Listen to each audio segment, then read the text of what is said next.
आप सुन रहे हैं द हॉरर पॉडकास्ट। आज की कहानी है ताले वाला कमरा।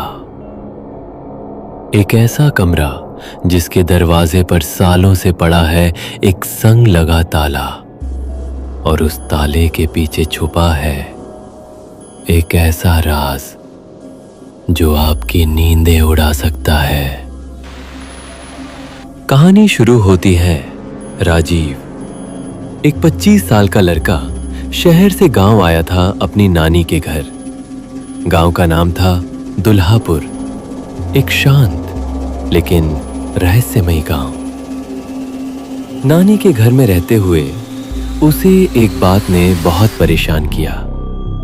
घर के एक कमरे पर बहुत बड़ा ताला लगा था, लोहे का मोटा संग लगा ताला। राजीव ने पूछा, नानी, इस कमरे को क्यों बंद रखा है आपने? नानी का चेहरा एकदम पीला पड़ गया। उन्होंने सिर्फ इतना कहा, उसे कभी मत खोलना, कभी नहीं।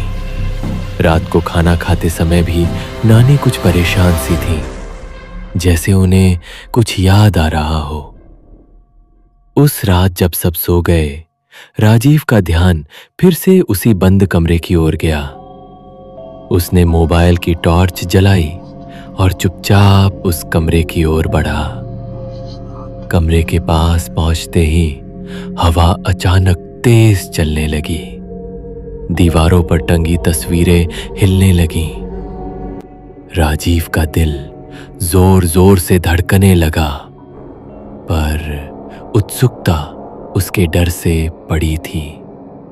उसने ताले को छुआ ही था कि पीछे से किसी ने उसके कंधे पर हाथ रखा।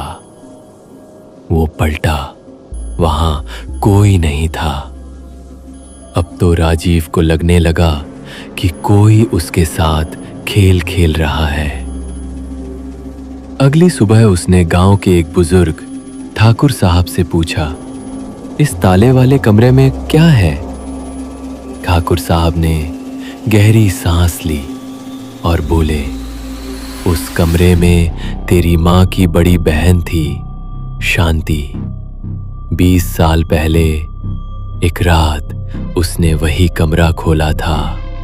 फिर जो हुआ उसे कोई नहीं भूल सकता।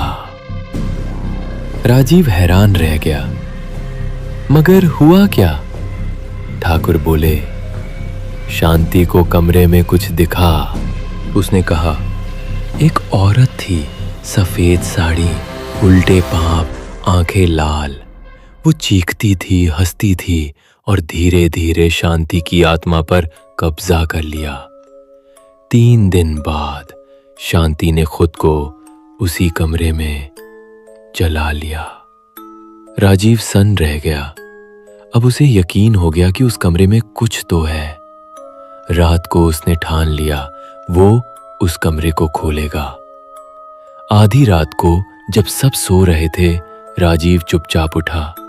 इस बार ताले को तोड़ने के लिए उसके पास था एक हथौड़ा। ठक ठक ठक, ताला टूट गया। जैसे ही दरवाजा खुला, एक तेज बदबू और ठंडी हवा का झोंका आया। कमरा पूरी तरह अंधेरा था। राजीव ने मोबाइल की लाइट ऑन की। कमरे की दीवारों पर खून के निशान थे, काले धागे, नींबू मिर्च और एक टूटी हुई गुड़िया कोने में पड़ी थी। और फिर उसने उसे देखा, एक औरत सफेद साड़ी में, दीवार पर चिपकी हुई, आंखें लाल, बाल बिखरे, धीरे धीरे मुस्कुरा रही थी।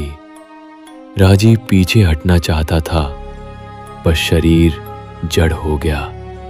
वो औरत उसके पास आई और धीरे से बोली, अब तुमने मुझे जगा दिया है, अब कोई चैन से नहीं सोएगा। और तभी बिजली चली गई। पूरा घर अंधेरे में डूब गया। अगले दिन की सुबह नानी की आंख खुली तो राजीव बिस्तर पर नहीं था। कमरे में गईं, ताला टूटा पड़ा था। राजीव नहीं मिला, लेकिन कमरे के दीवार पर खून से लिखा था, अब ताले की जरूरत नहीं है। क्या आप भी किसी ऐसे बंद कमरे के पास रहते हैं? अगर हाँ, तो अगली बार खोलने से पहले एक बार सोचना जरूर, कहीं कोई अब भी जागा हुआ तो नहीं।